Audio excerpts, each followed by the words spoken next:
Hey everybody, welcome back to BobkeTV, and thanks for all your subscriptions, all your comments, and thumbs up. I really appreciate that. Master Blasters doping some more. Master Blasters still doping. I mean, maybe they didn't see the BobkeTV videos earlier in the year when another number of Master Blasters was caught up. The latest two cases coming from Texas, of all places. Robert Batts, I think is his name, B-A-A-T-Z, Batts maybe, and Kimberly Cioli. I'm going for the pronuncia italiana. It might be Cioli or Cioli, but it's Kimberly Cioli in Italian. Anabolic steroids, Robert Batts. Master, let me be emphatically clear. Doping is ruining, and has been, professional cycling, and cannot be tolerated. Professional athletes that use drugs to be competitive in order that their family might have a higher standard of living is different. Okay? It's not a moral vacuum. It's different than masters racers who are not being paid, who do not earn prize money. And it's it's different, okay? But to think that I'm condoning doping in professional cycling is absolutely ludicrous and silly. So knock it off, everybody. Masters racing is fantastic. It's great fun.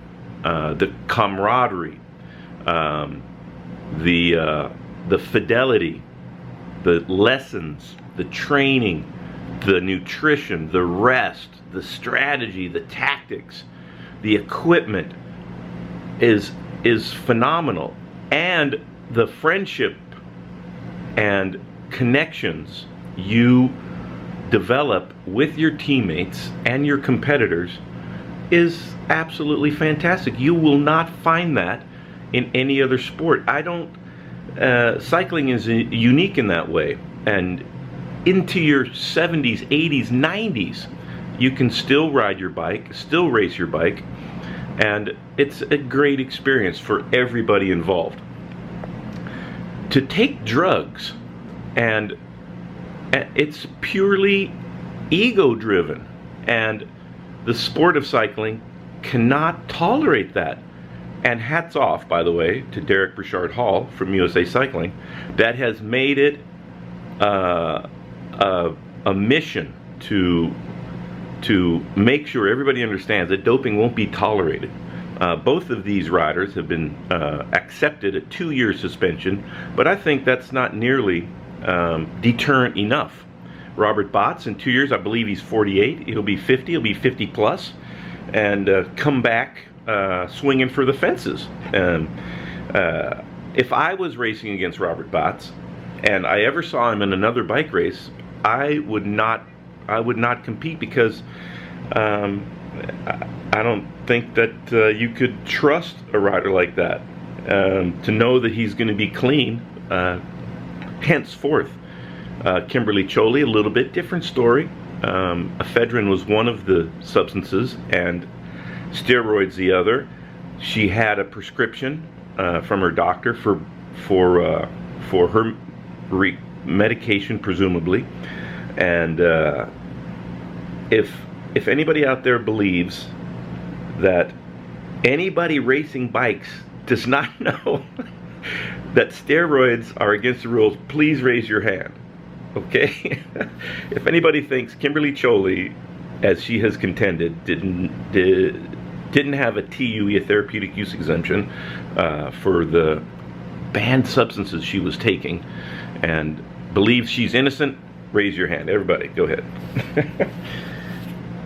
So you know, Masters racing is for fun, camaraderie, and the esprit de corps.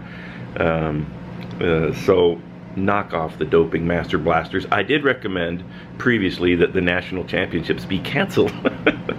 Should any other Masters be positive for that? That went for about I think 5 days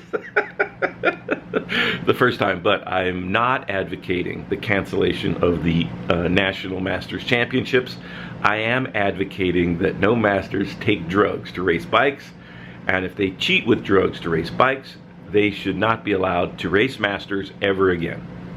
They can do club rides, grand fondos, whatever else they want. But I think another good requirement, that every hour you spend racing in Masters events, you are required to do an hour of volunteering to help junior racers. So coaching, mentoring, driving, transportation, equipment needs. I think that would be fair. 1 hour racing, 1 hour volunteering to help the junior racers.